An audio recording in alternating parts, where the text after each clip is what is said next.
We've got a few different storylines bouncing around in episode 3, as well as a nice cliffhanger to get us a little excited about next week's episode.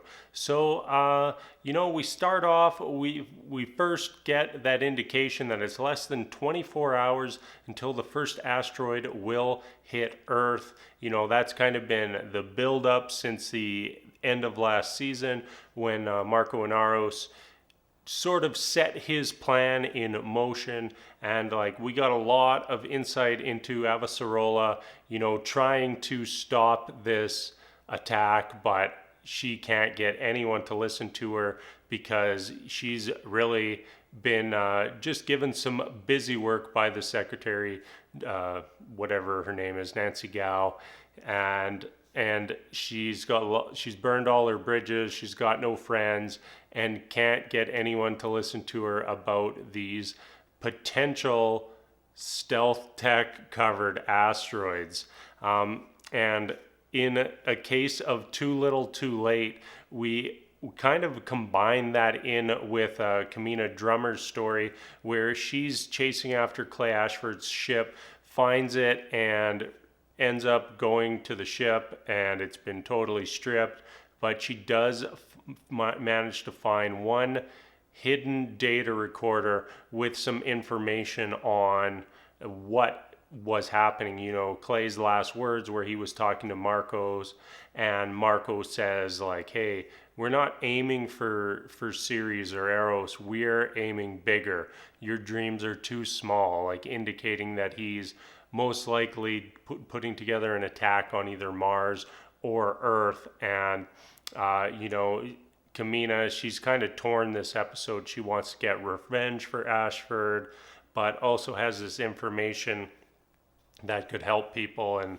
her kind of story throughout the episode is finding that information and coming to terms with not being able to get revenge for Ashford, or that it's not the wisest decision to start hunting down Marco Inaros. So she, at the end of her episode, she sends her information off to Fred Johnson. Fred Johnson then forwards it on to Avasarala. So she basically gets all this information, but it's too little too late, as the first asteroid hits Earth right at the end of the episode, and we get that cool scene where the guy's throwing food out to fish with these fish finder sunglasses, and then a huge explosion happens in the distance, and he gets blown away by a kind of forming tidal wave and a shock wave from the blast. Outside of that whole storyline, I'd call that our main storyline for the season. We've got Alex Kamal and Bobbie Draper. They're trying to uncover the smuggling ring or the black market, not smuggling ring, on Mars, who has potentially been selling all these weapons to the Belters. And Alex is kind of doing his undercover mission, where he's going to meet with some colonel's underlings to try to get information. And really, he fails miserably. He does get a little bit of information, but mostly fails, and then gets jumped at the end of the episode, where he gets jabbed with some truth serum and reveals that, hey, I'm trying to figure out if this admiral is dirty. Admiral Colonel, I don't remember what he is. It doesn't really matter. But Bobbie comes in, saves the day for Alex, and they're kind of now left chasing this other underling who is going on a routine supply run. So they're going to head off to kind of do some recon on what she's doing. So that's kind of where they're at. It wasn't super interesting this episode, but they were there.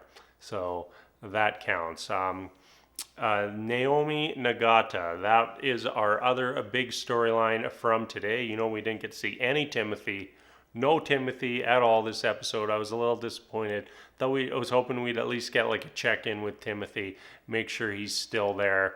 But no, just like last episode, we missed out on Naomi. This episode, we miss out on Amos, aka Timothy. So Naomi, she has landed on Palace Station, and is sending out the word that, hey, I'm looking for Philip. I'm looking for my son.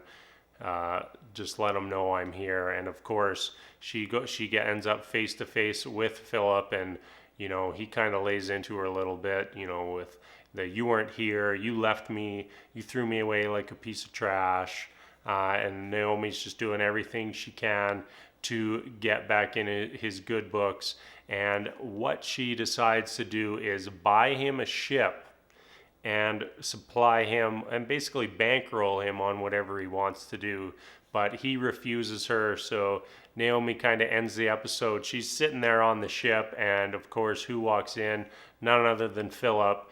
It's not a happy reunion for Naomi, though, as she promptly gets beaten up a little bit and is now kind of kidnapped by her son as Philip and some of his associates, aka Naomi's former associates, head out into space. So it'll be interesting to see what happens there. But yeah, overall, that's about it for episode 3. We've got a major attack against Earth. Avasarala trying to stop it, but being unsuccessful, and now potentially having information that was just too little, too late. James Holden, I kind of forgot about him. He's doing proto-molecule stuff, trying to figure out who's doing what, who's trying to get their hands on the proto-molecule, and they're setting up some ambush for the people who kidnapped Monica. Alex and Bobbie, they're doing their spy routine. Don't know how successful that is going to be, but hey, at least Alex has Bobbie there to bail him out, because I'm sure Bobbie will be bailing out Alex over and over and over again this season. And then, of course, Cantina, who finds Ashford's ship, gets his information, and passes it on to Fred Johnson. All right, that's going to be it for me this week. I will be back again next week for episode 4. And as always, thank you so much for watching. And until next time, we'll see you later.